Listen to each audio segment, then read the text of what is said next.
اب ہم ذکر شروع کرتے ہیں آدم علیہ السلام کا۔ اللہ تعالیٰ فرماتے ہیں، اور میں نے جنوں اور انسانوں کو اپنی عبادت کے لیے پیدا کیا ہے۔ اللہ تعالیٰ نے ہمارے باپ کو کیوں پیدا فرمایا؟ ہمیں کیوں پیدا فرمایا؟ تاکہ ہم اس کی عبادت کریں، اگرچہ وہ عبادت کا محتاج نہیں، وہ تو بے نیاز ہے، البتہ ہم اس کے محتاج ہیں۔ اس کے اسماء بہترین اور حسین ہیں، وہ عالی شان صفات کا مالک ہے۔ اس نے اپنے ناموں کے آثار ظاہر کرنے کے لیے مخلوق کو پیدا فرمایا، رحمت کے آثار، قدرت کے آثار، جبر اور طاقت کے آثار اور حکمت کے آثار ظاہر کرنے کے لیے مخلوقات کو پیدا فرمایا، ورنہ وہ کسی چیز کا محتاج نہیں۔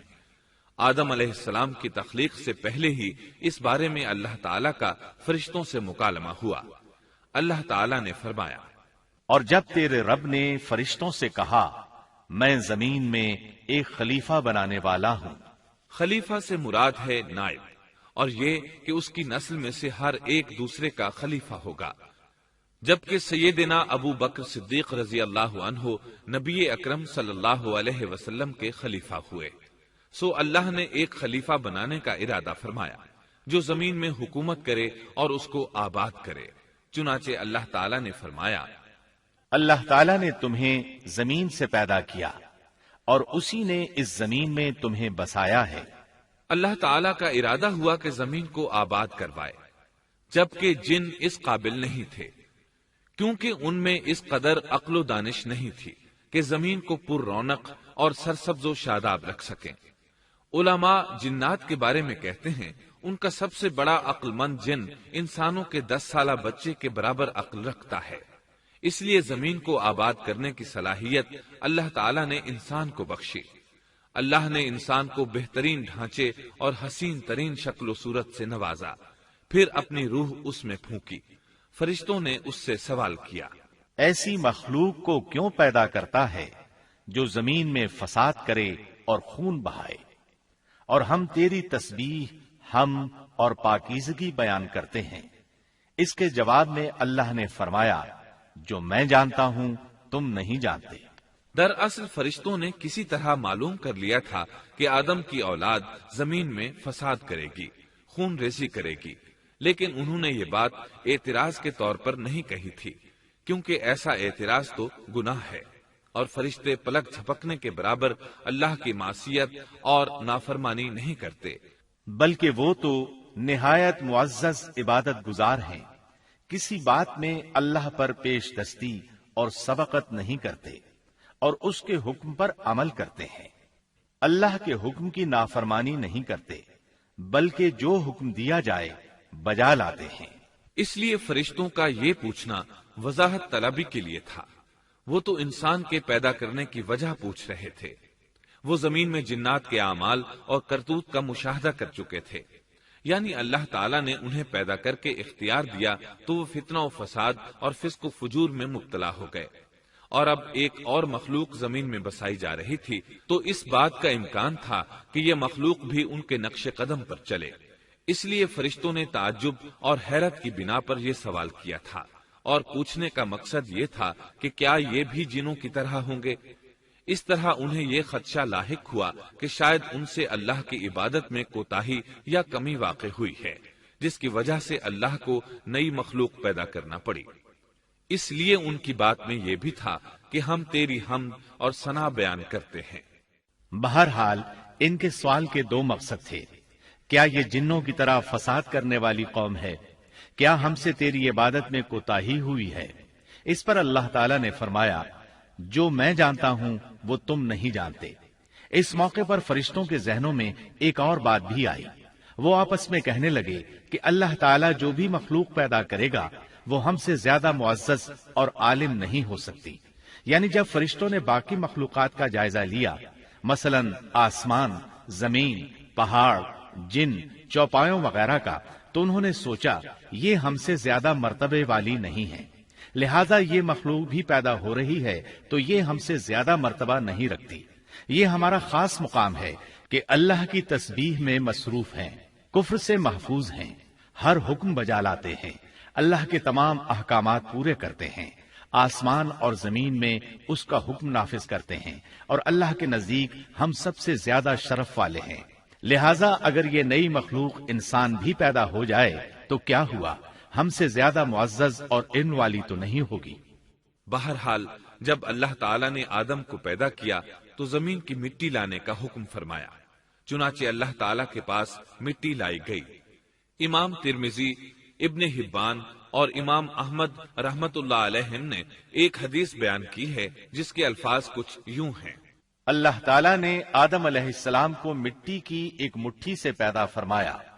اس مٹی کو اللہ تعالیٰ نے پوری زمین سے اٹھوایا تھا۔ یہی وجہ ہے کہ آدم کی اولاد زمین کے لحاظ سے ہی ظہور پذیر ہوئی۔ بعض سرخ رنگ کے ہیں تو بعض سیاہ اور بعض سفید، اور کچھ اس کے درمیان میں ہیں۔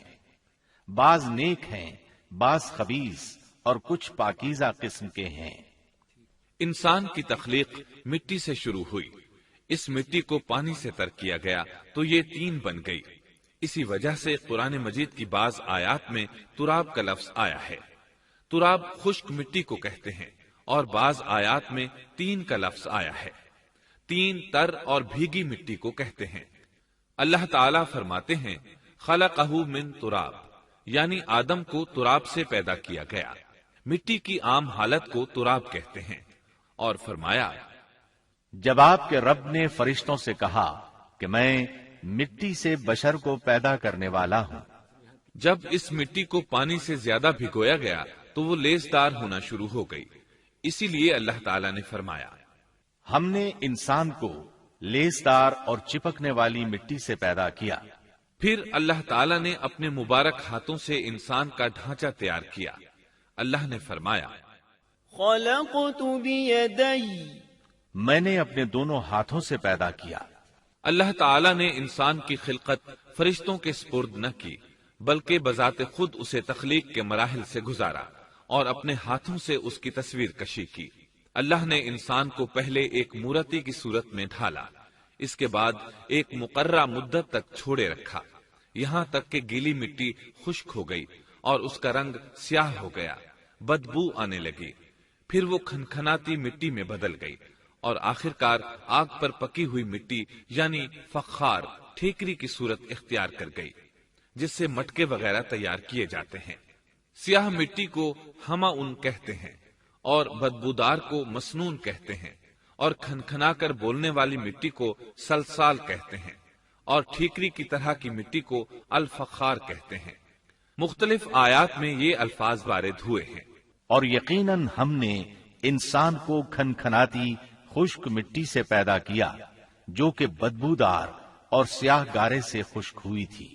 اور فرمایا اللہ نے انسان کو کھنکھناتی مٹی سے پیدا کیا جو کہ ٹھیکری کی طرح تھی۔ ان تمام آیات کریمہ میں کوئی تناقض، تعارض اور اختلاف نہیں، اس لیے کہ ان مختلف آیات میں انسان کو اس کی تخلیق کے مختلف مراحل کی یاد دہانی کرائی گئی ہے۔ خلاصہ کلام یہ ہوا کہ تخلیق کے عمل کا پہلا مرحلہ تراب تھا، یعنی عام حالت والی خشک مٹی، پھر تین یعنی بھگوئی ہوئی مٹی، پھر لیسدار مٹی یعنی سلسال، پھر ٹھیکری کی طرح کی مٹی یعنی فخار، اور یہ کام جمعے کی آخری گھڑی میں کیا گیا۔ اور یہ دن اللہ کے لحاظ سے شمار ہونے والے دنوں میں سے ہمارے دنوں کی طرح نہ تھا، ہمارے اور اللہ کے دن مختلف ہیں۔ تخلیق آدم دراصل اللہ کا کرشمہ ہے، انسانوں کو ایک صورت عطا کی گئی۔ اس مرحلے کا تذکرہ بخاری اور مسند احمد کی ایک روایت میں ہے۔ اللہ نے آدم کو پیدا کیا اور ان کا قد 60 ہاتھ یا 60 میٹر لمبا تھا۔ تمام جنتی لوگ اس قد آدم کے ساتھ جنت میں داخل ہوں گے، اور اس وقت سے لے کر آج تک مخلوق کا قد کم ہوتا چلا آ رہا ہے۔ بعد والے لوگ گزشتہ زمانے کے لوگوں سے ہمیشہ چھوٹے قد کے ہوتے چلے آ رہے ہیں۔ بہرحال سب سے پہلے اور سب سے لمبے انسان آدم علیہ السلام تھے۔ امام احمد نے منفرد طور پر ایک روایت بیان کی ہے، اس میں رسول اکرم صلی اللہ علیہ وسلم نے آدم علیہ السلام کی لمبائی 60 ہاتھ یعنی 60 میٹر اور چوڑائی 7 ہاتھ بیان فرمائی ہے۔ سبحان اللہ! سیدنا آدم کس قدر ضخیم اور عظیم مخلوق تھے، صحیح مسلم اور مسند احمد کی روایت میں ہے۔ اللہ نے آدم کو پیدا کیا تو اسے اپنی منشا کے مطابق کچھ عرصہ ڈھانچے کی صورت میں چھوڑے رکھا۔ ابلیس اس کے ارد گرد چکر لگانے لگا۔ اس نے دیکھا کہ وہ پیٹ والا ہے۔ وہ سمجھ گیا کہ یہ مخلوق اپنے آپ پر کنٹرول نہیں کر سکے گی۔ اس حدیث سے معلوم ہوتا ہے کہ انسانوں کی طرح جنات کا پیٹ نہیں ہے، صرف انسان ایسا ہے جس کا اندر والا حصہ کھوکھلا ہے۔ بہرحال اللہ نے انسان کو اس شکل و صورت میں پیدا فرمایا۔ احادیث مبارکہ میں آدم علیہ السلام اور ابلیس ملعون کا قصہ تفصیل سے بھی موجود ہے اور مختصر بھی۔ مثلا تفسیر تبری میں سیدنا عبداللہ بن عباس رضی اللہ عنہما سے روایت ہے، اللہ تعالیٰ نے آدم علیہ السلام کی مٹی کا حکم دیا، مٹی لائی گئی۔ اللہ تعالیٰ نے آدم علیہ السلام کو لیسدار اور بدبودار سیاہ مٹی سے پیدا فرمایا، اور یہ کام اللہ نے اپنے مبارک ہاتھوں سے کیا۔ آدم 40 راتیں مجسمے کی صورت میں پڑے رہے، جسم موجود تھا لیکن روح نہیں تھی۔ ابلیس آتا، اس ڈھانچے کو ٹھوکر لگاتا تو جسم سے ایسی آواز نکلتی جیسے خالی مٹکے پر ہاتھ مارنے سے نکلتی ہے۔ اسی لیے اللہ نے بھی فرمایا ہے کہ وہ کھنکھناتی مٹی سے پیدا کیے گئے۔ آدم علیہ السلام میں روح ڈالنے سے پہلے ایک مرتبہ فرشتوں کا ان کے پاس سے گزر ہوا تو وہ کچھ گھبرا سے گئے۔ ابلیس کو تو بہت زیادہ گھبراہٹ کا سامنا کرنا پڑا۔ وہ گزرتے ہوئے ٹھوکر مارتا اور کہتا، تجھے کسی خاص مقصد کے لیے پیدا کیا گیا ہے۔ یہ کہہ کر وہ آدم کے منہ میں داخل ہو جاتا اور کمر کے راستے باہر آ جاتا اور فرشتوں سے مخاطب ہو کر کہتا، اس سے گھبرانے کی کوئی ضرورت نہیں۔ اگر مجھے اس پر مسلط کر دیا گیا تو میں یقیناً اسے ہلاکت میں ڈال دوں گا، اور اگر اسے مجھ پر مسلط کر دیا گیا تو بلا شبہ میں اس کی نافرمانی کروں گا۔ اندازہ کیجئے وہ تعجب کر رہا ہے کہ انہیں کیوں پیدا کیا گیا ہے۔ اس کی آدم علیہ السلام سے دشمنی کس قدر پرانی ہے، گویا ابتدا ہی سے یہ عداوت پر ڈٹ گیا تھا۔ بہرحال اللہ نے آدم میں روح پھونکی۔ اس مضمون کو قرآن مجید میں جا بجا ذکر کیا گیا ہے۔ اللہ تعالیٰ فرماتے ہیں، جب میں اس کو ٹھیک ٹھاک کر لوں اور اس میں اپنی روح پھونک دوں تو تم سب اس کے سامنے سجدے میں گر پڑنا۔ ایک اور جگہ فرمایا، اللہ تعالیٰ کے نزدیک عیسیٰ علیہ السلام کی مثال ہو بہو آدم علیہ السلام کی مثال ہے۔ اللہ نے انہیں مٹی سے بنا کر کہا، ہو جا، وہ ہو گئے۔ اللہ نے آدم علیہ السلام کو مٹی سے پیدا کیا، اپنے ہاتھوں سے بنایا، پھر اس میں روح پھونکی۔ اس کا مفصل بیان احادیث میں موجود ہے۔ جب ان میں روح پھونکی گئی اور ابتدا میں روح جیسے ہی سر کے اندر داخل ہوئی، آدم علیہ السلام کو چھینک آ گئی۔ فرشتوں نے آدم علیہ السلام سے کہا، الحمدللہ کہیے۔ انہوں نے کہہ دیا۔ اللہ کی اس تعریف کے جواب میں اللہ تعالیٰ نے فرمایا، رحمک ربک، یعنی تجھ پر تیرا رب رحم فرمائے۔ سبحان اللہ، اللہ ذوالجلال والاکرام نے آدم علیہ السلام میں روح مکمل ہونے سے پہلے ہی انہیں اپنی رحمت سے سرفراز فرما دیا۔ بہرحال جب روح ان کی آنکھوں میں داخل ہوئی اور انہوں نے جنت کے پھلوں کو دیکھا تو ان میں غور و فکر کرنے لگے۔ جب روح پیٹ میں داخل ہوئی تو کھانے کی طلب محسوس ہوئی۔ ابھی روح ٹانگوں تک پہنچی نہیں اور کھانے کی خواہش پہلے ہی محسوس ہونے لگی۔ اس جلد بازی اور عجلت کی وجہ سے اللہ تعالیٰ نے فرمایا، انسان جلد باز مخلوق ہے۔ جب آدم علیہ السلام کو پیدا کر دیا گیا تو اللہ تعالیٰ نے ان کی پشت پر ہاتھ پھیرا۔ ہاتھ پھیرتے ہی ان کی پشت سے قیامت تک پیدا ہونے والے انسان باہر نکل آئے۔ آدم کی تمام اولاد ان کے سامنے ظاہر ہو گئی، اور یہ بات نہایت وضاحت اور صراحت کے ساتھ قرآن مجید اور احادیث مبارکہ میں موجود ہے۔ مسلم بن یسار رحمت اللہ علیہ بیان کرتے ہیں کہ سیدنا عمر بن خطاب رضی اللہ عنہ سے کسی نے اس آیت کریمہ کے بارے میں پوچھا، اور جب آپ کے رب نے اولاد آدم کی پشت سے ان کی اولاد کو نکالا اور ان سے انہی کے بارے میں اقرار لیا کہ کیا میں تمہارا رب نہیں، سب نے جواب دیا، ہاں کیوں نہیں، ہم سب گواہ بنتے ہیں، تاکہ تم لوگ قیامت کے روز یوں نہ کہو ہم تو اس سے محض بے خبر تھے، یا یوں کہو کہ پہلے پہلے شرک تو ہمارے بڑوں نے کیا اور ہم ان کے بعد ان کی نسل میں ہوئے، لہذا کیا تو ان غلط راہ والوں کے فعل پر ہمیں ہلاکت میں ڈالے گا؟ سیدنا عمر رضی اللہ عنہ نے اس شخص کے سوال کے جواب میں فرمایا، میں نے سنا ہے کہ رسول اللہ صلی اللہ علیہ وسلم فرما رہے تھے، اللہ نے آدم علیہ السلام کو پیدا کیا، پھر اپنے دائیں ہاتھ کو اس کی پشت پر پھیرا اور اس سے نسل انسانی کو باہر نکالا اور ان کی طرف اشارہ کر کے فرمایا، میں نے انہیں جنت کے لیے پیدا کیا ہے اور یہ جنت والوں کے اعمال کریں گے۔ پھر اپنے ہاتھ کو دوبارہ آدم علیہ السلام کی پشت پر پھیرا اور اس سے نسل انسانی کو باہر نکالا اور ان کی طرف اشارہ کر کے فرمایا، میں نے انہیں آگ کے لیے پیدا کیا ہے اور یہ آگ والوں کے اعمال کریں گے۔ اس پر ایک شخص نے نبی اکرم صلی اللہ علیہ وسلم سے سوال کیا، اے اللہ کے رسول صلی اللہ علیہ وسلم، تو پھر ہمارے اعمال کس حساب میں شمار ہوں گے؟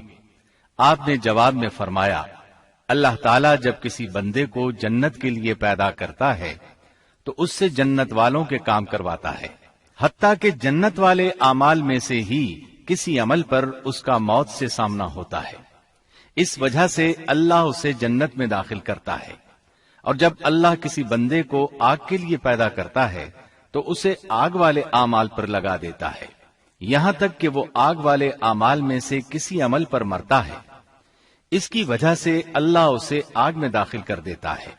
ہر شخص کے لیے اس کام میں آسانی پیدا کر دی جاتی ہے جس کے لیے وہ پیدا کیا گیا ہے۔ لیکن یہ بات ذہن میں ہر وقت موجود رہنی چاہیے کہ اللہ نے انسان کو اختیار دے رکھا ہے کہ وہ اپنی عقل اور فکر کی روشنی میں اللہ کے احکامات پر عمل پیرا ہو کر خود کو جنتی بنا لے یا عقل کا درست استعمال نہ کرتے ہوئے شیطان کا پٹا گلے میں ڈال لے اور جہنم میں جگہ بنا لے۔ یہ تو اللہ نے انسان کو اختیار دے رکھا ہے، اس کی مرضی کہ جنت والے اعمال کرے یا جہنم والے۔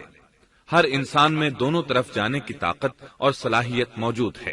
اللہ نے انسان کو مجبور نہیں بنایا، البتہ ہر انسان کو جو بھی رویہ اختیار کرنا تھا اللہ کو اس کا علم تھا، اور اس کا علم برحق ہے، قطعی ہے، اس میں کوئی غلطی نہیں ہو سکتی، اس لیے اس نے اپنے علم کے مطابق تقدیر لکھ دی۔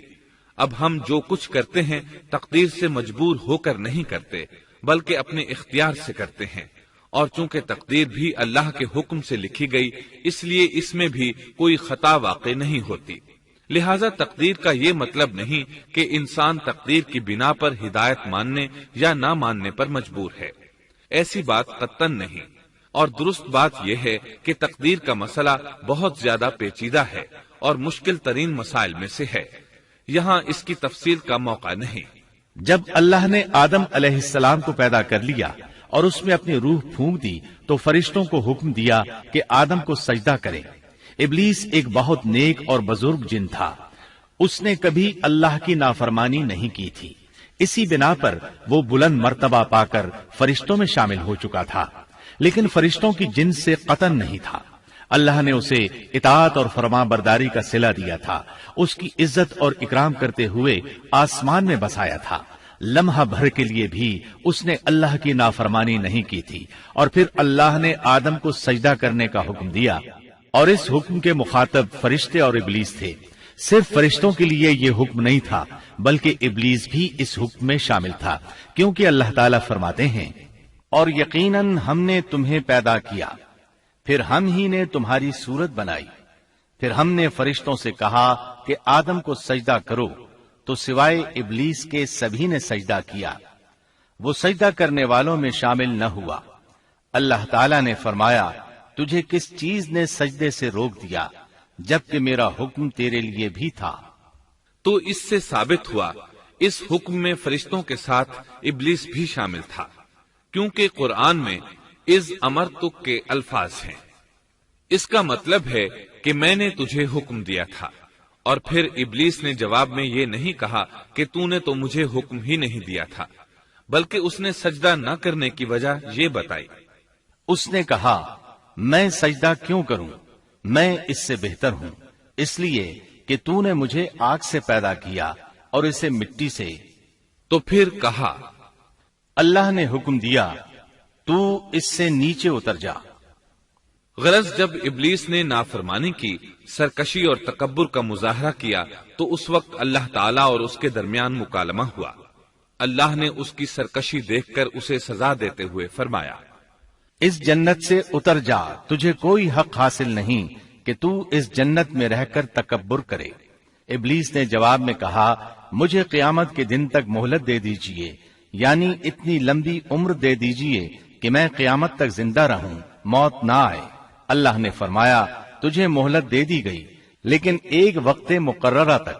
اور جب شیطان اس طرف سے مطمئن ہو گیا کہ اسے مہلت مل گئی، تب اس نے کہا، چونکہ تو نے مجھے گمراہ کر دیا ہے، اس وجہ سے میں قسم کھاتا ہوں کہ میں انسانوں کی گمراہی کے لیے تیرے سیدھے راستے پر بیٹھ جاؤں گا، پھر ان کے آگے سے، ان کے پیچھے سے، ان کے دائیں سے، ان کے بائیں سے، ان کے پاس آؤں گا، اور آپ ان میں سے اکثر لوگوں کو شکر گزار نہیں پائیں گے۔ اللہ تعالیٰ نے شیطان کا رد کرتے ہوئے فرمایا، یہاں سے ذلیل و خوار ہو کر نکل جا، ان میں سے جو شخص بھی تیرا حکم مانے گا میں ایسے تمام گمراہوں سے جہنم کو بھر دوں گا۔ جو انسان بھی تیرا پیروکار بنے گا وہ جہنم کا مستحق اور حقدار ٹھہرے گا۔ قرآن مجید میں دوسرے مقامات پر بھی اس گفتگو کو نئے پیرائے میں دہرایا گیا ہے۔ مثلا اللہ نے فرمایا، یقیناً ہم نے انسان کو کھنکھناتی مٹی سے پیدا فرمایا ہے جو کہ سڑے ہوئے گارے کی تھی، اور اس سے پہلے ہم نے جنات کو لو والی آگ سے پیدا کیا۔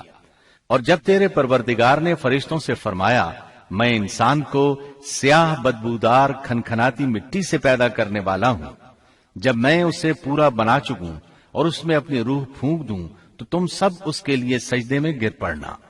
چنانچہ تمام فرشتوں نے سجدہ کیا سوائے ابلیس کے، اس نے سجدہ کرنے والوں میں شمولیت اختیار کرنے سے صاف انکار کر دیا۔ اللہ تعالیٰ نے فرمایا، اے ابلیس، تجھے کیا ہوا کہ تو سجدہ کرنے والوں میں شامل نہ ہوا؟ وہ بولا، میں ایسے انسان کو سجدہ نہیں کر سکتا جسے تو نے سیاہ بدبودار کھنکھناتی مٹی سے پیدا کیا ہے۔ اللہ تعالیٰ نے فرمایا، اب تو بہشت سے نکل جا، کیونکہ تو مردود ہے اور تجھ پر قیامت کے دن تک میری پھٹکار ہے۔ کہنے لگا، اے میرے رب، مجھے اس دن تک مہلت دے دے جس دن کے لوگ دوبارہ زندہ کیے جائیں گے۔ اللہ نے فرمایا، اچھا، اس مقررہ وقت کے دن تک تجھے مہلت دی گئی۔ کہنے لگا، اے میرے رب، چونکہ تو نے مجھے گمراہ کیا ہے، مجھے بھی قسم ہے کہ میں انسانوں کے لیے زمین میں گناہوں کو خوشنما بناؤں گا اور ان سب کو بہکا دوں گا، سوائے ان کے جو تیرے منتخب اور مخلص بندے ہوں گے، وہ میرے بہکاوے میں نہیں آئیں گے۔ اللہ نے فرمایا، ہاں، یہی مجھ تک پہنچنے کی سیدھی راہ ہے کہ مخلص بن جاؤ، میرے بندوں پر تجھے کوئی غلبہ نہیں ہوگا۔ البتہ جو گمراہ لوگ تیری پیروی کریں گے، یقیناً ان کے وعدے کی جگہ جہنم ہے۔ ایک اور مقام پر اللہ تعالیٰ فرماتے ہیں، جب ہم نے فرشتوں کو حکم دیا کہ آدم کو سجدہ کرو تو ابلیس کے سوا سب نے سجدہ کیا۔ اس نے کہا، کیا میں اسے سجدہ کروں جسے تو نے مٹی سے پیدا کیا ہے؟ اچھا دیکھ لے، اسے تو نے مجھ پر فضیلت دی ہے، اگر مجھے بھی تو نے قیامت تک ڈھیل دی تو میں سوائے چند لوگوں کے اس کی اولاد کو گمراہ کروں گا۔ اس پر اللہ نے فرمایا، جا، ان میں سے جو بھی تیرا فرمانبردار ہو جائے گا تو تم سب کی سزا جہنم ہے جو پورا پورا بدلہ ہے۔ ان میں سے تو جسے بھی اپنی آواز کے ساتھ بہکا سکتا ہے بہکا لے، اور ان پر اپنے سوار اور پیادے چڑھا لا، یعنی اپنے گھڑ سوار لشکر اور پیدل لشکر کو چڑھا کر لے آ، اور اپنا ہر داؤ، ہر ترکیب اور ہر اسلحہ استعمال کر لے، اور ان کے مالوں اور اولاد میں بھی شرکت کر لے، اور تو انہیں دل بہلانے والے وعدے دے لے، یعنی ان کے برے اعمال بنا سنوار کر انہیں دکھا اور غلط خواہشات دلا، جنت، دوزخ اور دوبارہ زندہ نہ ہونے کے وعدے دے، اور ان سے شیطان کے جتنے بھی وعدے ہوتے ہیں سب کے سب سراسر فریب ہیں۔ یقیناً میرے سچے بندوں پر تیرا کوئی قابو اور غلبہ نہیں ہوگا، تیرا رب کارسازی کرنے والا کافی ہے۔ اسی طرح بہت سی آیات میں پہلی معصیت الہی کا ذکر کیا گیا ہے۔ سب سے پہلا نافرمان ابلیس ملعون تھا، وہ خبیث اللہ کے سامنے تکبر اور انات سے بھرپور جواب دیتا رہا۔ اسی وجہ سے اللہ نے اسے کافر کا لقب دیا۔ کافر اسے کہتے ہیں جو نعمت کا انکار کرے۔ اللہ نے اس پر اتنا فضل و کرم اور انعام و احسان کیا کہ بلند ترین مرتبے تک پہنچا دیا، لیکن اس نے اللہ کی اس نعمت کی قدر نہ کی، پرواہ نہ کی اور کفر کا راستہ اختیار کیا۔ اللہ تعالیٰ فرماتے ہیں، جبکہ آپ کے رب نے فرشتوں سے فرمایا کہ میں مٹی سے ایک انسان کو پیدا کرنے والا ہوں، سو جب میں اسے ٹھیک ٹھاک کر لوں اور اس میں اپنی روح پھونک دوں تو تم سب اس کے سامنے سجدے میں گر پڑنا۔ چنانچہ تمام فرشتوں نے سجدہ کیا مگر ابلیس نے نہ کیا اور اس نے تکبر کیا، وہ کافروں میں سے تھا۔ سب سے پہلا گناہ تکبر تھا، اسی لیے علماء کرام فرماتے ہیں تمام گناہوں کی جڑ تکبر اور غرور ہے۔ نبی اکرم صلی اللہ علیہ وسلم نے اپنی امت کو تکبر نہ کرنے کا سختی سے حکم فرمایا، اس کی برائی، وبال اور ہلاکت سے آگاہ فرمایا۔ آپ نے فرمایا، اللہ اس شخص کی طرف رحمت سے دیکھے گا بھی نہیں جس نے تکبر کی بنا پر کپڑا ٹخنوں سے نیچے لٹکایا۔ اس کے علاوہ نبی صلی اللہ علیہ وسلم نے تو مطلقاً فرما دیا، وہ شخص جنت میں داخل ہونے کے قابل نہیں جس کے دل میں ذرہ برابر بھی تکبر ہے۔ جو شخص اپنے کپڑے، اپنے مکان اور اپنے قبیلے پر فخر کرتا ہے اس سے اللہ کی رحمت اٹھ جاتی ہے۔ اسی لیے نبی صلی اللہ علیہ وسلم نے جب اپنے صحابہ کرام کو دیکھا کہ مہاجر صحابی انصار صحابہ کے خلاف اور انصاری صحابی مہاجرین صحابہ کے خلاف آواز لگا رہے ہیں تو آپ نے فرمایا، اس جاہلیت والی پکار کو چھوڑو، یہ بہت بدبودار ہے۔ برادری کی بنیاد پر لڑنا، باہم فخر کرنا برے نتائج کا ذریعہ ہے۔ گناہوں کی بنیاد بھی تکبر ہے۔ اس لیے ہر مومن کو چاہیے کہ اپنے نوکر، خادم، ملازم یا کسی بھی مسکین پر کبھی بھی فخر و غرور کا اظہار نہ کرے، کیونکہ یہی اللہ کی سب سے پہلی نافرمانی وجود میں آئی تھی۔ تکبر کا یہ ذکر ضمناً آ گیا۔ ہم پھر اپنے موضوع کی طرف لوٹتے ہیں۔ اللہ نے آدم علیہ السلام کو پیدا کیا اور انہیں عالم بنا کر ہی تخلیق کیا، یعنی جب وہ پیدا ہوئے تو جاہل نہیں تھے۔ اللہ نے آدم علیہ السلام کو فرشتوں سے بھی بڑا عالم بنا کر پیدا فرمایا۔ بے شمار احادیث میں آدم علیہ السلام کی ابتدا اور ان کے علم کا ذکر موجود ہے۔ جب اللہ نے آدم میں مکمل روح ڈال دی اور وہ اپنے پاؤں پر کھڑے ہو گئے تو اللہ نے انہیں حکم دیا، جاؤ فرشتوں کی جماعت کو السلام علیکم کہو۔ آدم اور فرشتوں کی زبان عربی تھی، یہی زبان اہل جنت کی ہے۔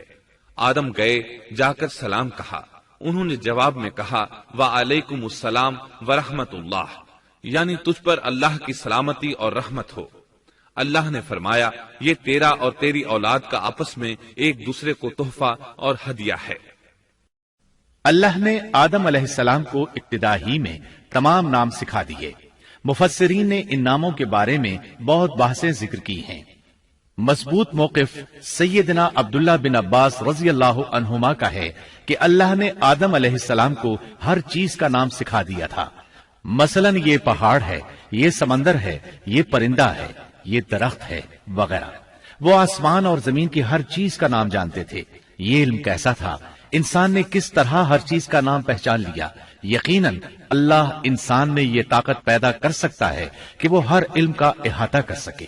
اللہ نے آدم علیہ السلام کو ہر چیز کا نام اور اس کی صنعت اور کام بھی معلوم کرا دیا۔ آگ، لوہے، لکڑی، غرض ہر چیز کا نام اور استعمال ذہن میں ڈال دیا۔ وہ کس قدر عظیم علم سے بہرور ہوئے، سبحان اللہ۔ بہرحال اللہ نے آدم علیہ السلام کو صرف شکل و صورت اور تخلیق ہی میں بلند مرتبہ عطا نہیں کیا تھا، بلکہ عقل و علم کے لحاظ سے بھی بلند درجے اور مقام پر فائز کیا تھا، جیسا کہ اللہ تعالیٰ فرماتے ہیں، اللہ نے آدم علیہ السلام کو ہر چیز کا نام سکھا دیا، پھر ان چیزوں کو فرشتوں پر پیش کیا اور فرمایا، مجھے ان چیزوں کے نام بتاؤ اگر تم سچے ہو۔ مطلب یہ کہ تم اپنے دعوے میں کہاں تک سچے ہو؟ جب آدم کی تخلیق ہوئی تو تم نے کہا تھا اللہ جو چاہے پیدا کر لے، قسم ہے وہ ہم سے زیادہ معزز اور عالم نہیں ہوگا۔ اس دعوے میں اگر تم سچے ہو تو ذرا ان اشیاء کے نام تو بتاؤ۔ اللہ تعالیٰ نے آدم علیہ السلام کا زیادہ معزز ہونا، مکرم ہونا اور علم و معرفت والا ہونا واضح کرنے کے لیے فرشتوں کو حکم دیا کہ آدم علیہ السلام کو سجدہ کریں۔ یہ سجدہ تعظیمی تھا، عبادت والا سجدہ نہیں تھا۔ سجدہ تعظیمی پہلے وقتوں میں جائز تھا، لیکن اب حرام ہے۔ اسی لیے تو یعقوب علیہ السلام، ان کی بیوی اور 11 بیٹوں نے یوسف علیہ السلام کو سجدہ کیا تھا۔ بہرحال فرشتوں نے آدم علیہ السلام کو سجدہ کیا۔ اس سے معلوم ہو جاتا ہے کہ کون زیادہ عزت اور عظمت والا ہے۔ یقیناً آدم علیہ السلام زیادہ شرف اور منزلت کے حقدار ٹھہرے۔ جب اللہ تعالیٰ نے ان کی عزت، تکریم اور تعظیم ثابت فرما دی، تب علم و معرفت میں ان کی برتری ثابت کرنے کے لیے فرمایا، اگر تم اپنے قول میں سچے ہو تو ان چیزوں کے نام بتاؤ۔ تب فرشتوں نے کہا، فرشتے کہنے لگے، اے اللہ تو پاک ہے، ہمیں تو صرف اتنا ہی علم ہے جتنا تو نے ہمیں سکھا رکھا ہے، مکمل حکمت و علم والا تو ہی ہے۔ اللہ تعالیٰ نے آدم علیہ السلام سے فرمایا، اے آدم تم ان فرشتوں کو ان چیزوں کے نام بتاؤ۔ آدم ہر چیز کا نام بتانے لگے، کسی جگہ بھی انہوں نے غلطی نہیں کی۔ جب انہوں نے فرشتوں کو تمام چیزوں کے نام بتا دیے تو اللہ تعالیٰ نے فرشتوں کو مخاطب کر کے کہا، کیا میں نے تمہیں پہلے ہی نہیں کہہ دیا تھا کہ زمین اور آسمان کا غیب میں ہی جانتا ہوں، اور میرے علم میں ہے جو تم ظاہر کر رہے ہو اور جو چھپا رہے ہو۔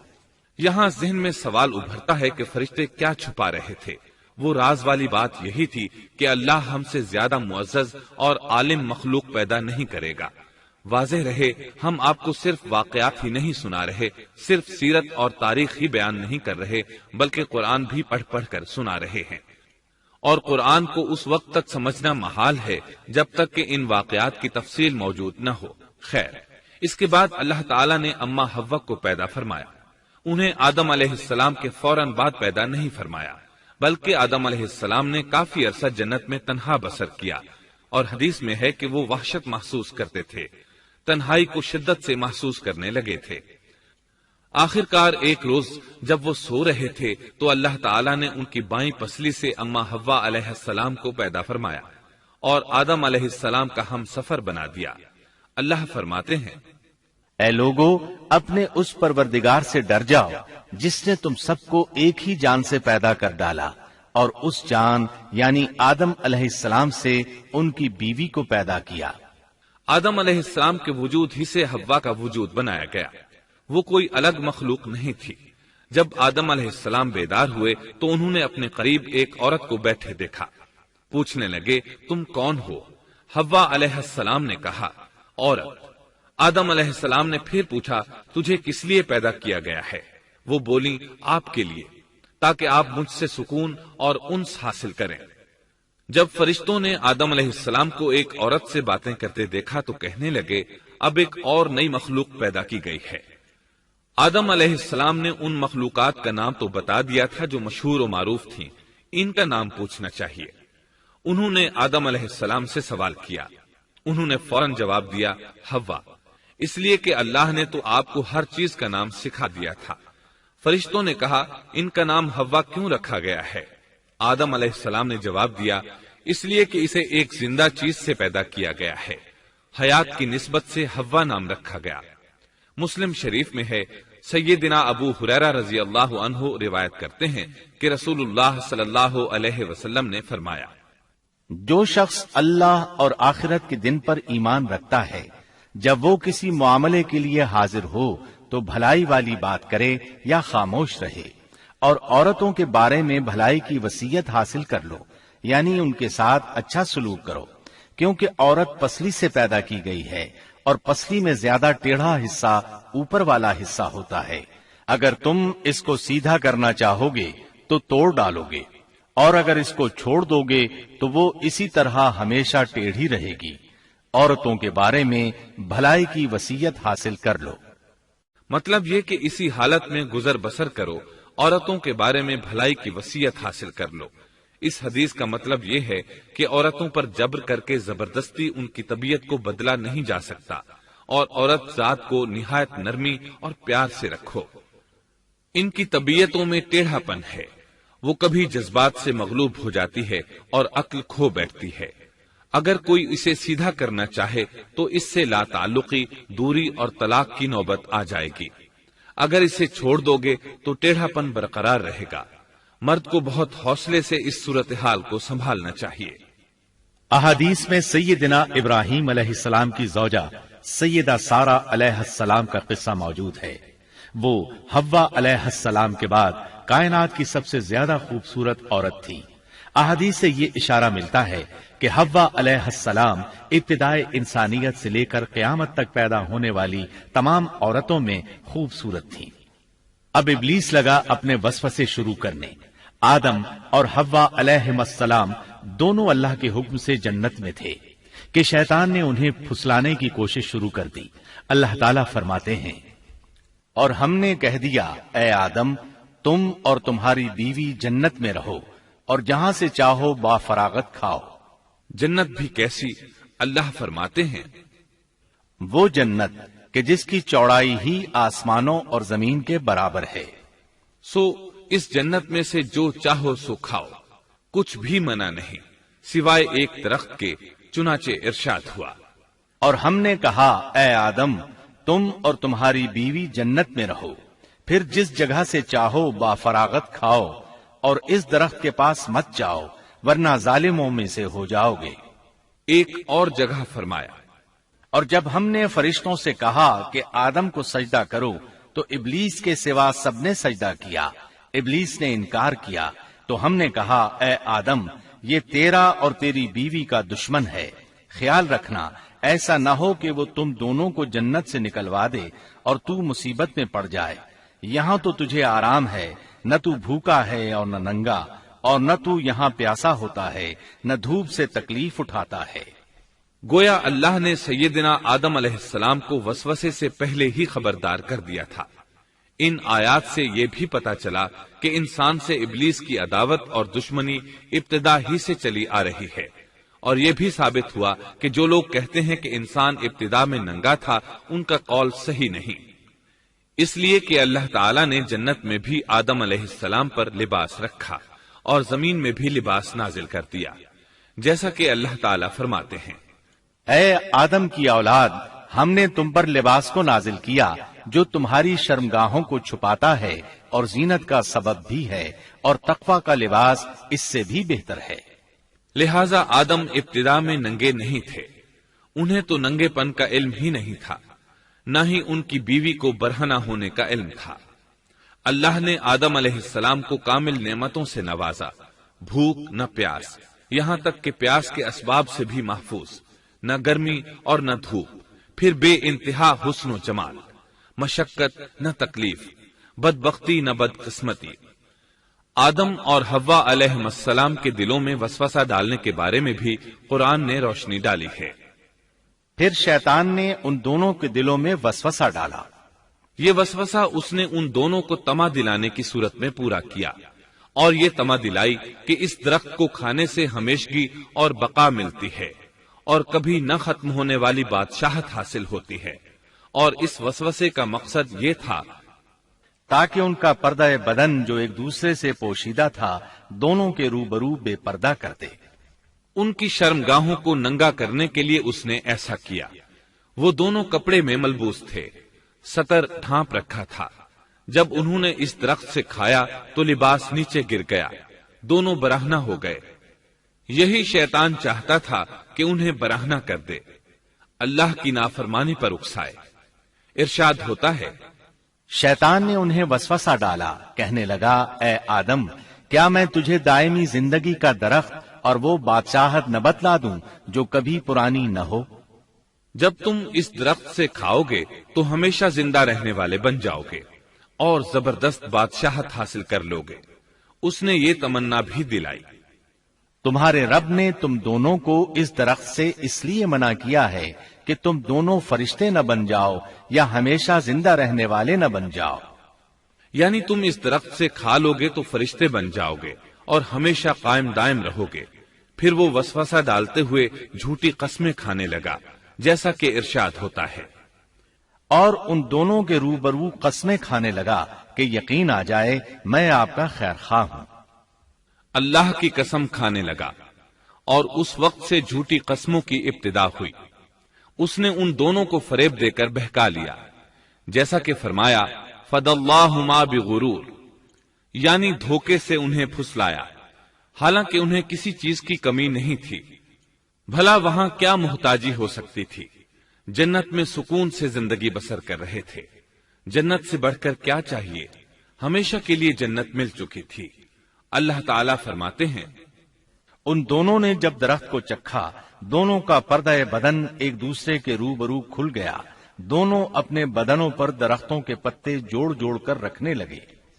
کپڑے اترنے پر دونوں کو حیا آئی، اس لیے کہ انسان کی فطرت میں برہنہ ہونے کی ناپسندیدگی شامل ہے۔ برہنہ ہو گئے تو کوئی لباس نہیں تھا، اس لیے درختوں کے پتے جوڑ کر جسم ڈھانپنے لگے۔ حدیث میں آیا ہے، آدم بھاگنے لگے تو اللہ نے پکارا، آدم مجھ سے بھاگتے ہو؟ آدم بولے، اللہ میں شرم کی بنا پر بھاگ رہا ہوں، اور اس وجہ سے کہ تیرے سامنے برہنہ کیسے رہوں، پھر یہ کہ نافرمانی کا ارتکاب بھی کر چکا ہوں۔ یہاں ایک سوال پیدا ہوتا ہے، دونوں میں سے پہلے کھانے والا کون تھا؟ اس بارے میں راجح قول یہ ہے کہ وہ حوا علیہ السلام تھی۔ انہی نے آدم علیہ السلام کو طمع دلاتے ہوئے اس غلطی پر آمادہ کیا تھا، جیسا کہ بخاری شریف میں نبی اکرم صلی اللہ علیہ وسلم نے فرمایا، اگر حوا نہ ہوتی تو کوئی عورت اپنے خاوند سے خیانت نہ کرتی۔ حوا علیہ السلام نے انہیں غلطی میں مبتلا کیا تھا۔ اگر حوا علیہ السلام نہ ہوتی تو آدم بھی خیانت میں مبتلا نہ ہوتے اور نہ معصیت میں مبتلا ہوتے۔ تب اللہ نے انہیں پکارا، کیا میں نے تم دونوں کو اس درخت سے نہیں روکا تھا، اور کیا یہ نہیں کہا تھا کہ شیطان تمہارا کھلا دشمن ہے؟ اب توجہ طلب بات یہ ہے کہ اس موقع پر دونوں نے کیا طرز عمل اختیار کیا۔ کیا وہ دونوں اپنی معصیت پر بضد رہے اور تکبر کرنے لگے، جیسا کہ ابلیس نے سجدہ کرنے سے انکار کیا تھا اور پھر لگا تھا اپنی معصیت پر اصرار کرنے، یا ان دونوں نے توبہ کر لی؟ جی ہاں، دونوں نے توبہ کر لی، جیسا کہ قرآن مجید میں آتا ہے، دونوں نے کہا، اے ہمارے رب، ہم نے اپنا بڑا نقصان کیا، اور اگر تو ہماری مغفرت نہ کرے گا اور ہم پر رحم نہ کرے گا تو واقعی ہم خسارہ پانے والوں میں سے ہو جائیں گے۔ اس قصے میں ایک سوال یہ ذہن میں پیدا ہوتا ہے کہ جب سیدنا آدم علیہ السلام کو ابلیس نے سجدہ نہ کیا تو اللہ تعالیٰ نے اسے مردود بنا کر جنت سے نکال دیا، پھر وہ سیدنا آدم علیہ السلام کو اس درخت کے قریب کس طرح لے گیا جبکہ وہ جنت سے باہر ہو چکا تھا؟ قرآن کریم میں اس بارے میں یہ الفاظ آئے ہیں، پھر شیطان نے ان کے دلوں میں وسوسہ ڈالا۔ یہ وسوسہ اس نے کیسے ڈالا جبکہ وہ جنت سے نکالا جا چکا تھا؟ مفسرین نے اس کے جواب میں لکھا ہے کہ اس نے جنت سے باہر رہ کر یہ وسوسہ ڈالا تھا۔ جیسے آج کل تار اور بغیر تار کے آواز کو دور دراز علاقوں تک پہنچایا جا سکتا ہے، ایسے ہی شیطان نے اپنی طاقت سے یہ وسوسہ ان کے دلوں تک پہنچایا۔ لگے ہاتھوں ابلیس کی حقیقت بھی سن لیں۔ ابلیس کے لفظی معنی انتہائی مایوس کے ہیں۔ یہ راندہ درگاہ ہونے کے بعد ہمیشہ ہمیشہ کے لیے اللہ کی رحمت سے مایوس ہو گیا تھا، اس لیے اسے یہ لقب ملا، ورنہ روایات کی روح سے اس کا اصل نام عزازیل تھا۔ پہلے یہ جنات میں سے تھا، اپنے رب تعالی کی اطاعت سے نکل کر ابلیس ہوا۔ اس کا علم ناقص تھا، مزاج ناپاک تھا، وہ غرور اور تکبر میں مبتلا ہو گیا تھا۔ یہاں یہ بات بھی ذہن نشین کر لیں کہ انبیاء خطا اور گناہ سے پاک ہوتے ہیں، ان پر اللہ تعالی کی مستقل حفاظت اور نگرانی قائم رہتی ہے۔ اگرچہ انبیاء بھی انسان ہوتے ہیں اور تمام انسانی تقاضے انہیں لاحق ہوتے ہیں، لیکن ان کے عمل اور ارادے میں کسی قسم کی بدی اور شر کا عمل دخل قطعاً نہیں ہوتا۔ ان کا ہر قول اور عمل بلکہ ہر حرکت اور سکون کی حالت بھی انسانیت کے لیے بہترین نمونہ ہوتے ہیں۔ البتہ بشر ہونے کی وجہ سے بھول کا امکان ہوتا ہے، تاہم بھول ہو جانے کی صورت میں انہیں فوراً ہی خبردار کر دیا جاتا ہے۔ بھول ہو جانا بشری طبیعت کا خاصہ ہے۔ اللہ تعالیٰ نے ہر انسان کی فطرت میں یہ چیز رکھی ہے۔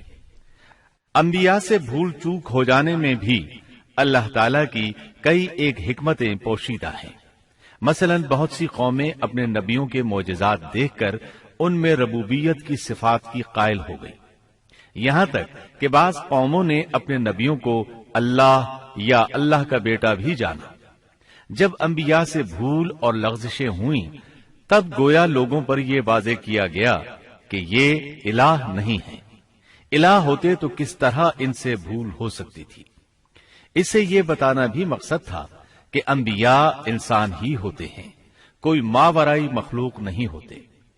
سیدنا آدم علیہ السلام کے واقعے پر غور کرنے سے یہ حقیقت مزید واضح ہو جاتی ہے کہ سیدنا آدم علیہ السلام کی یہ لغزش گناہ نہیں تھی۔ ممنوع درخت کا پھل کھاتے ہی سیدنا آدم علیہ السلام اور اماں حوا کا لباس اتر گیا تھا۔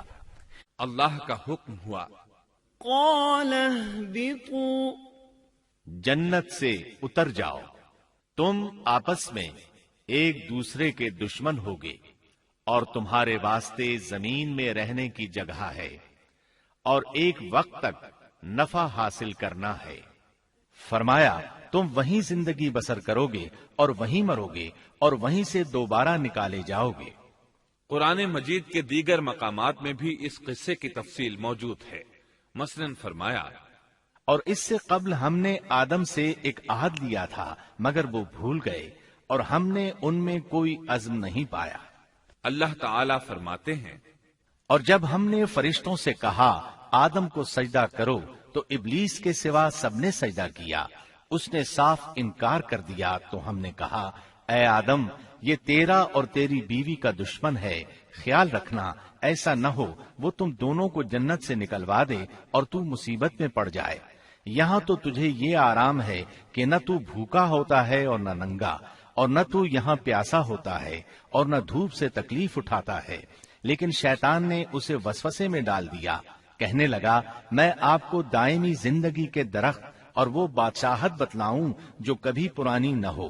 چنانچہ ان دونوں نے اس درخت سے کھایا، پس ان کے ستر کھل گئے اور وہ بہشت کے پتے اپنے اوپر چپکانے لگے۔ آدم نے اپنے رب کی نافرمانی کی، پس بہک گیا۔ پھر اس کے رب نے نوازا، اس کی طرف توجہ فرمائی اور اس کی رہنمائی کی۔ حکم ہوا تم دونوں یہاں سے اتر جاؤ، تم آپس میں ایک دوسرے کے دشمن ہو۔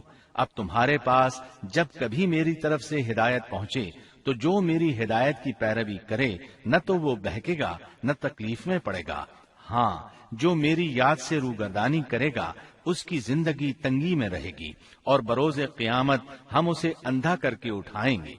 آدم علیہ السلام زمین پر اترے اور اپنے رب سے توبہ کے کلمات سیکھ لیے۔ وہ کلمات یہ ہیں، ربنا ظلمنا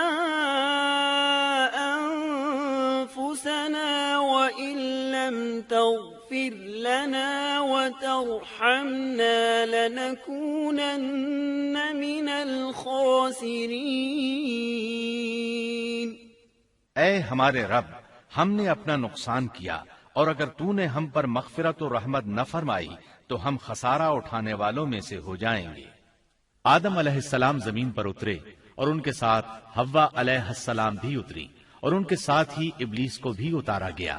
یہ کس جگہ پر اترے اس بارے میں اختلاف پایا جاتا ہے، لیکن ابن عباس رضی اللہ عنہ کی بات راجح محسوس ہوتی ہے کہ آدم علیہ السلام کو ہند میں اور حوا علیہ السلام کو جدے میں اتارا گیا۔ جب آدم علیہ السلام اتر آئے تو حوا علیہ السلام کی تلاش شروع کر دی، زمین میں ان کی تلاش میں سرگرداں ہوئے۔ آخر کار میدان عرفات میں دونوں کی ملاقات ہو گئی۔ چونکہ میدان عرفات میں دونوں نے ایک دوسرے کی معرفت حاصل کی تھی اور ان کا آپس میں تعارف ہوا تھا، لہٰذا اسی مناسبت سے اس میدان کا نام عرفات مشہور ہو گیا۔ اللہ تعالیٰ نے زمین کے اندر انسانوں کو پھیلانا شروع کیا اور زمین کو مردوں اور عورتوں سے آباد کر دیا۔ امام طبری رحمت اللہ علیہ بیان کرتے ہیں کہ حوا علیہ السلام نے آدم علیہ السلام کے لیے 20 ولادتوں میں 40 بچوں کو جنم دیا۔ ہر بار 2 بچوں کو جنم دیتی تھی، ایک لڑکا ہوتا ایک لڑکی۔ سب سے پہلا جوڑا قابیل اور اس کی بہن قمیم کا تھا۔ پھر انسانوں کی افزائش شروع ہوئی، آبادی میں اضافہ ہونے لگا۔ اللہ نے آدم علیہ السلام ہی کو ان کا نبی متعین کر دیا، وہ انہیں دین سکھاتے رہے۔ اس وقت تمام لوگ موحد تھے، خالص توحید کو اپنانے والے تھے، یعنی کان الناس امۃ واحدہ، تمام لوگ ایک ہی امت کے تھے، ان میں شرک کا شائبہ بھی نہ تھا۔ ابن جریر اور ابن کثیر رحمہم اللہ نے ابو موسیٰ اشعری رضی اللہ عنہ کی روایت بیان کی ہے، اللہ نے جب آدم علیہ السلام کو جنت سے زمین پر اتارا تو انہیں ہر چیز کی کاریگری اور صنعت کا علم تھا۔ جب وہ اترے تو عالم بھی تھے، لباس میں ملبوس بھی تھے، کام کاج کے تمام طریقوں سے باخبر بھی تھے، لوہے، آگ، لکڑی اور کپڑے کے استعمال سے بھی بخوبی واقف تھے۔ ہمارے برعکس وہ ان کاموں کو اپنی ابتدا ہی سے جان چکے تھے، کیونکہ ہم سب لوگوں کا حال یہ ہے کہ جب تک سکھایا نہ جائے ہمیں کچھ نہیں آتا۔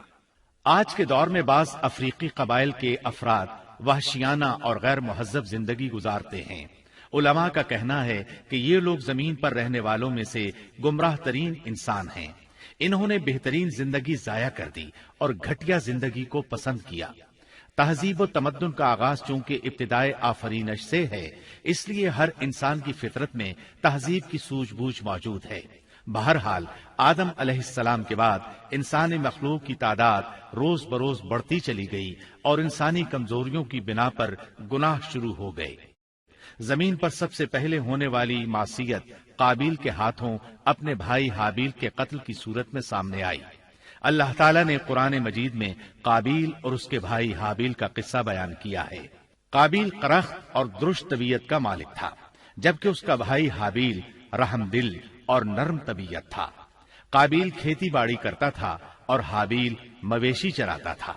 حابیل کے نرم دل ہونے کی ایک وجہ اس کا بکریاں چرانا تھا، کیونکہ ایک چرواہا اپنی بکری کو بھوکا دیکھ کر اسے چارہ کھلائے بغیر نہیں رہتا، نہیں وہ کسی بکری کو پیاسا دیکھ کر اسے بھول جاتا ہے۔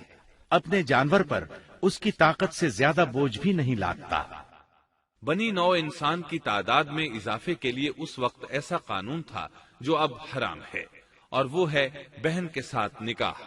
چونکہ اس وقت کے سب لوگ آدم علیہ السلام کی حقیقی اولاد تھے اور آپس میں بہن بھائی تھے، اس لیے اس وقت کی شریعت کی روح سے قابیل اپنے ساتھ جڑواں پیدا ہونے والی بہن کے سوا کسی دوسری بہن سے شادی کر سکتا تھا، اور اسی طرح حابیل اپنے ساتھ جڑواں پیدا ہونے والی بہن کے علاوہ کسی دوسری بہن سے شادی کر سکتا تھا۔ اس کی صورت یہ تھی کہ قابیل کی شادی حابیل کی بہن سے ہو اور حابیل کی شادی قابیل کی بہن سے ہو، لیکن ہوا یہ کہ حابیل کی بہن خوبصورتی میں قابیل کی بہن سے کم تھی، اس لیے قابیل نے حابیل کی بہن سے شادی کرنے سے انکار کر دیا اور اپنی جڑواں بہن سے شادی کی خواہش ظاہر کی، لیکن ایسا کرنا آدم علیہ السلام کی شریعت میں حرام تھا۔ آپ نبی بھی تھے اور رسول بھی۔ رسول اور نبی میں فرق یہ ہے کہ رسول پر شریعت اور احکام نازل ہوتے ہیں، لیکن نبی پر شریعت نازل نہیں ہوتی، البتہ اس کی طرف وحی نازل ہوتی ہے اور معجزات عطا کیے جاتے ہیں، جبکہ شریعت صرف رسولوں ہی پر نازل کی جاتی ہے۔ آدم علیہ السلام بھی چونکہ رسول تھے، اس لیے ان کی شریعت میں یہ قانون تھا کہ کوئی شخص اپنے ساتھ جڑواں پیدا ہونے والی بہن کے ساتھ شادی نہیں کر سکتا۔ قابیل اس شرعی حکم کی وجہ سے غضبناک ہو گیا۔ اس نے تعجب کا اظہار کرتے ہوئے اس قانون کو ماننے سے انکار کر دیا۔ آدم علیہ السلام نے ان دونوں کے درمیان فیصلہ کرتے ہوئے انہیں حکم دیا کہ دونوں اللہ کے حضور ایک ہدیہ پیش کریں۔ ہدیہ اس جانور کو کہتے ہیں جسے اللہ کے نام پر ذبح کر کے فقراء میں تقسیم کر دیا جائے۔ اس سے مقصود اللہ کے لیے اپنی نیت کو خالص کرنا ہوتا ہے۔ اس عمل کو قربانی کہا جاتا ہے۔ آدم علیہ السلام کے زمانے میں قربانی کا جو قانون تھا اس کے قبول ہونے کی نشانی طے تھی، اور وہ یہ کہ آسمان سے ایک آگ نمودار ہوتی اور اس قربانی کو جلا دیتی۔ اس کا مطلب تھا قربانی قبول ہو چکی ہے، اور اگر آگ قربانی کو نہ جلاتی تو سمجھ لیا جاتا کہ قربانی قبول نہیں ہوئی۔ آخر قربانی کا دن آ پہنچا۔ حابیل نے اپنے مویشیوں میں سے ایک بہترین جانور لیا اور قربان گاہ میں لا کر اللہ کے حضور پیش کر دیا۔ دوسری طرف قابیل نے اپنی کھیتی کے غلے میں سے ردی قسم کا غلہ قربانی کے لیے پیش کیا۔ دوسرے دن دونوں قربان گاہ پہنچے تو انہوں نے دیکھا کہ حابیل کی قربانی قبول ہو چکی ہے، جبکہ قابیل کی قربانی کو آگ نے چھوا تک نہیں تھا۔ یہ دیکھ کر قابیل حابیل پر غضبناک ہوا۔ شیطان نے بھی اسے وسوسے میں مبتلا کیا کہ اپنے بھائی کو قتل کر دے۔ اس نے اپنے بھائی حابیل کو جان سے مار ڈالنے کا پختہ ارادہ کر لیا۔ اس وقت تک روئے زمین پر کوئی انسان قتل نہیں ہوا تھا۔ انسانی تاریخ میں یہ پہلا قتل ہے جس کا ارتکاب قابیل نے کیا۔ وہ اپنے بھائی حابیل کے پاس گیا اور اس سے بولا، میں تجھے قتل کر دوں گا۔ جواب میں حابیل نے کہا، اگر تو مجھے قتل کرنے کی کوشش کرے گا تو میں اپنے دفاع میں ہاتھ نہیں اٹھاؤں گا، اس لیے کہ میں چاہتا ہوں تو اپنے دیگر گناہوں کے ساتھ میرے قتل کا گناہ بھی اٹھا لے، تیرے گناہ زیادہ ہو جائیں۔ چنانچہ ایک تاریک رات میں حابیل سویا ہوا تھا کہ قابیل ایک بڑا سا پتھر اٹھا کر اس کے پاس آیا۔ اس نے وہ پتھر اپنے بھائی کے سر پر دے مارا۔ اس طرح اس نے حابیل کو قتل کر دیا، روئے زمین پر قتل کی ابتدا کر دی، زمین کو پہلے خون سے رنگ دیا۔ تاریخ انسانی میں یہ سب سے پہلا جرم تھا جو قابیل کے ہاتھوں ہوا۔ قتل تو وہ کر بیٹھا، اب حیران اور پریشان ہوا کہ اس کی لاش کا کیا کرے۔ اس وقت تک نسل انسانی موت سے بھی دوچار نہیں ہوئی تھی۔ آدم علیہ السلام کی اولاد میں سے اس وقت تک کوئی فوت نہیں ہوا تھا، اس لیے قابیل کو معلوم نہیں تھا کہ مردے کے ساتھ کیا کیا جائے۔ اسی کشمکش کے عالم میں اس نے بھائی کی لاش کو کمر پر اٹھا لیا اور چل پڑا۔ چلا جا رہا تھا کہ اللہ نے 2 کوے بھیجے۔ دونوں کوے آپس میں لڑ پڑے، ایک نے دوسرے کو ہلاک کر دیا۔ اب زندہ کوا مٹی کھودنے لگا۔ اس طرح اس نے ایک گڑھا تیار کر لیا، مردہ کوے کو اس میں رکھا اور اوپر مٹی ڈال دی۔ اس طرح قابیل کو دفن کا طریقہ معلوم ہوا۔ اس نے بھی گڑھا کھودا اور حابیل کی لاش کو اس میں دبا دیا۔ وہ اپنے کیے پر نادم ضرور تھا، لیکن اس نے اللہ سے معافی نہ مانگی، جبکہ انسان کے لیے ضروری ہے کہ اس سے کوئی گناہ ہو جائے تو اللہ سے معافی مانگے۔ قابیل اور حابیل کے درمیان جو مکالمہ ہوا، اللہ تعالیٰ نے اس کا ذکر سورہ مائدہ آیت 27 تا 29 میں کیا ہے۔ اللہ فرماتے ہیں، آدم علیہ السلام کے دونوں بیٹوں کا کھرا کھرا حال بھی انہیں سنا دو۔ ان دونوں نے ایک نذرانہ پیش کیا، ان میں سے ایک کی نذر تو قبول ہو گئی اور دوسرے کی قبول نہ ہوئی تو وہ کہنے لگا، میں تجھے مار ہی ڈالوں گا۔ اس نے کہا، اللہ تقوی والوں ہی کا عمل قبول کرتا ہے، گو تو میرے قتل کے لیے دسترازی کرے، لیکن میں تیرے قتل کے لیے ہرگز اپنا ہاتھ نہیں بڑھاؤں گا۔ میں تو اللہ تعالی پروردگار عالم سے خوف کھاتا ہوں، میں تو چاہتا ہوں کہ تو میرا گناہ اور اپنا گناہ اپنے سر پر رکھ لے اور دوزخیوں میں شامل ہو جائے، ظالموں کا یہی بدلہ ہے۔ اس کا مطلب یہ تھا کہ تیرے اور گناہوں کے ساتھ میرے قتل کا گناہ بھی تیرے ذمہ لگے اور تو ظالموں میں سے ہو جائے۔ حابیل کے قتل کے بعد قابیل پر جو گزری اس کا ذکر اللہ نے سورہ مائدہ آیت 30 اور 31 میں کیا ہے۔ پس اسے اس کے نفس نے اپنے بھائی کے قتل پر آمادہ کر دیا اور اس نے اسے قتل کر ڈالا، اس سے وہ نقصان والوں میں سے ہو گیا۔ پھر اللہ تعالیٰ نے ایک کوے کو بھیجا جو زمین کھود رہا تھا تاکہ اسے دکھائے کہ وہ کس طرح اپنے بھائی کی ناش کو چھپا سکتا ہے۔ وہ کہنے لگا، ہائے افسوس، کیا میں ایسا کرنے سے بھی گیا گزرا ہو گیا کہ اس کوے کی طرح اپنے بھائی کی لاش کو دفنا دیتا۔ پھر تو بڑا ہی پشیمان اور شرمندہ ہوا۔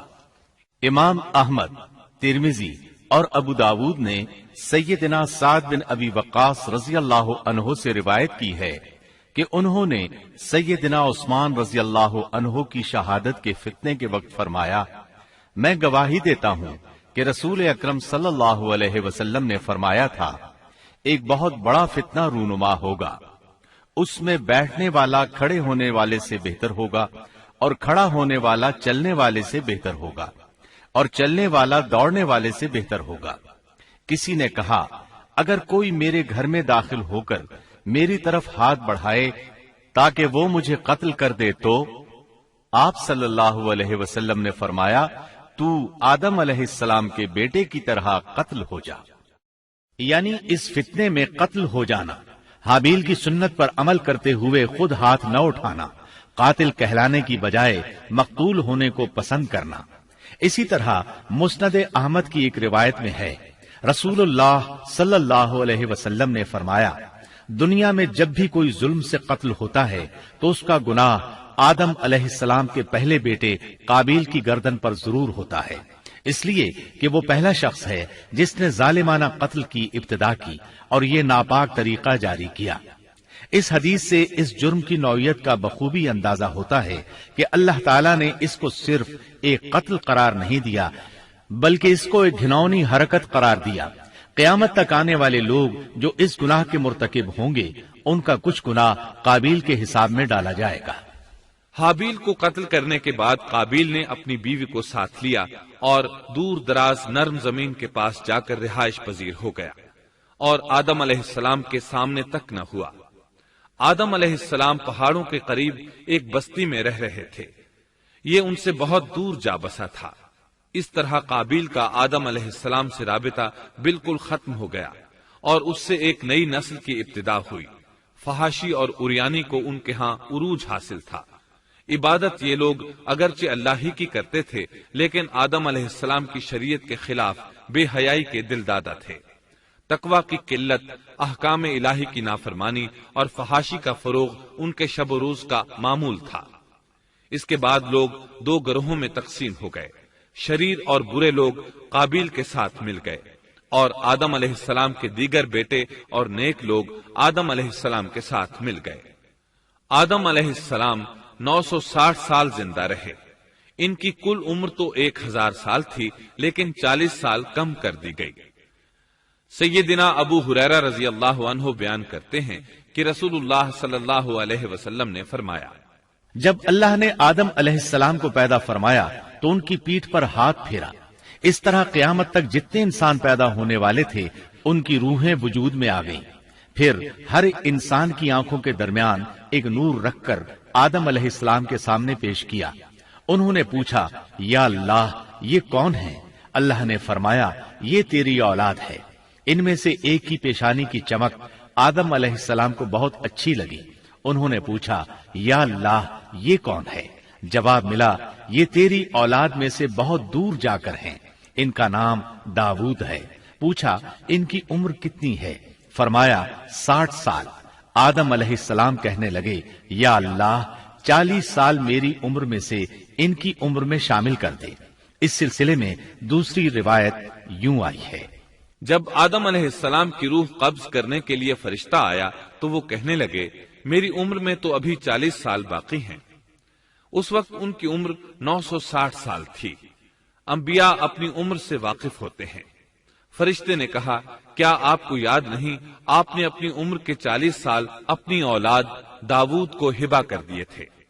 رسول اللہ صلی اللہ علیہ وسلم نے فرمایا، چونکہ آدم علیہ السلام نے انکار کیا تو ان کی اولاد بھی انکار کی عادی ہے۔ آدم علیہ السلام خود بھول گئے، ان کی اولاد بھی بھولتی ہے۔ آدم علیہ السلام نے خطا کی، ان کی اولاد بھی خطا کرتی ہے۔ حابیل کے قتل کے بعد اللہ تعالیٰ نے آدم اور حوا علیہم السلام کو اس کا نعم البدل عطا کیا۔ اس کا نام انہوں نے شیس رکھا۔ شیس کا مطلب ہے اللہ کا دیا ہوا تحفہ۔ حابیل کے قتل پر آدم اور حوا علیہم السلام دونوں بہت غمگین ہوئے، اس لیے اللہ نے بدلے میں انہیں شیس علیہ السلام عطا فرمائے۔ سیدنا ابو ذر غفاری رضی اللہ عنہ سے مروی ایک صحیح حدیث میں ہے کہ رسول اللہ صلی اللہ علیہ وسلم نے فرمایا، اللہ تعالیٰ نے 104 صحیفے نازل فرمائے، ان میں سے 50 صحیفے شیس علیہ السلام پر نازل ہوئے۔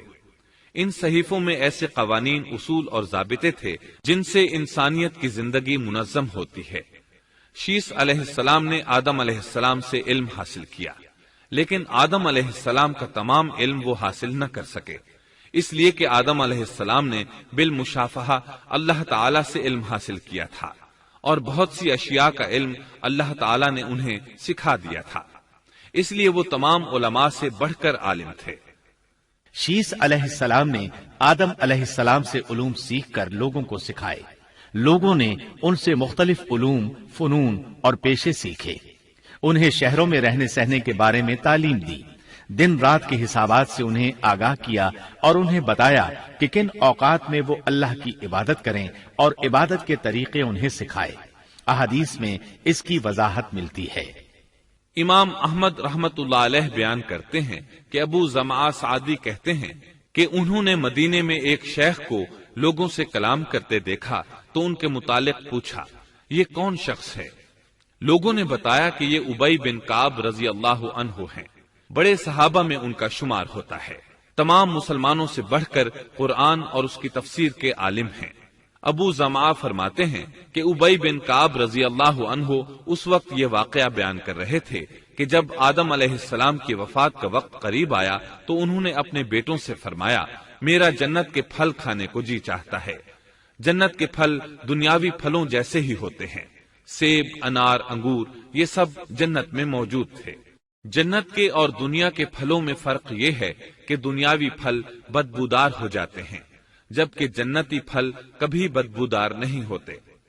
اسی طرح دنیاوی پھلوں کا ذائقہ عارضی ہوتا ہے، جبکہ جنتی پھلوں کا ذائقہ ہمیشہ برقرار رہتا ہے۔ اس لیے آدم علیہ السلام نے چاہا کہ وہ جنت کے پھل کھائیں، چنانچہ ان کے بیٹے تلاش میں نکل گئے۔ انہوں نے اپنے ساتھ کلہاڑے، کدالیں اور ٹوکریاں لے لی۔ راستے میں انہیں فرشتے ملے، ان کے پاس آدم علیہ السلام کا کفن اور خوشبو وغیرہ تھی۔ انہوں نے پوچھا، آدم کے بیٹو، کس چیز کی تلاش میں ہو؟ کہاں جا رہے ہو؟ انہوں نے جواب میں کہا، ہمارے والد مریض ہیں، انہیں جنت کے پھلوں کی خواہش ہے۔ فرشتے ان کے سامنے انسانی شکل میں آئے تھے، ان کی بات سن کر بولے، واپس جاؤ، تمہارے والد فوت ہونے کے قریب ہیں، اب ان میں اتنی طاقت نہیں رہی کہ پھل کھا سکیں۔ جب فرشتے آدم علیہ السلام کی روح قبض کرنے کے لیے آئے تو حوا علیہ السلام نے انہیں پہچان لیا۔ وہ بلند آواز سے آدم علیہ السلام کو پکارنے لگی، ان کے ساتھ چمڑ گئیں۔ آدم علیہ السلام بولے، مجھ سے الگ ہو جاؤ، پہلے بھی مجھے تمہاری وجہ سے مصیبت پہنچی تھی، میرے اور میرے رب کے فرشتوں کے درمیان سے ہٹ جاؤ۔ پھر فرشتوں نے آدم علیہ السلام کی روح قبض کی، انہیں غسل دیا، کفن پہنایا، خوشبو لگائی، آپ کی قبر کھودی، پھر انہوں نے آدم علیہ السلام کی نماز جنازہ ادا کی، اس کے بعد انہیں قبر میں اتارا، پھر اوپر مٹی ڈال دی اور بولے، آدم کے بیٹو، تمہارے لیے یہی طریقہ ہے۔ اس وقت تک لوگ کفن دفن کے احکامات سے واقف نہیں تھے، انہیں علم نہ تھا کہ قابیل نے اپنے بھائی کو کیسے دفن کیا تھا، اس لیے فرشتوں کو بھیجا گیا تاکہ تدفین کا طریقہ بتا دیں۔ تو اس طرح انسان کو دفن کرنے کا طریقہ معلوم ہوا جو فرشتے لے کر آئے تھے۔ آدم علیہ السلام نے اپنی 960 سال کی مکمل زندگی میں سوائے اس درخت کا پھل کھانے کے اور کوئی خطا نہیں کی۔ آپ کی وفات کے 1 سال بعد حوا علیہ السلام بھی وفات پا گئیں۔ یہ تھا ہمارے باپ سیدنا آدم علیہ السلام کا اسوہ اور سیرت طیبہ کا حال۔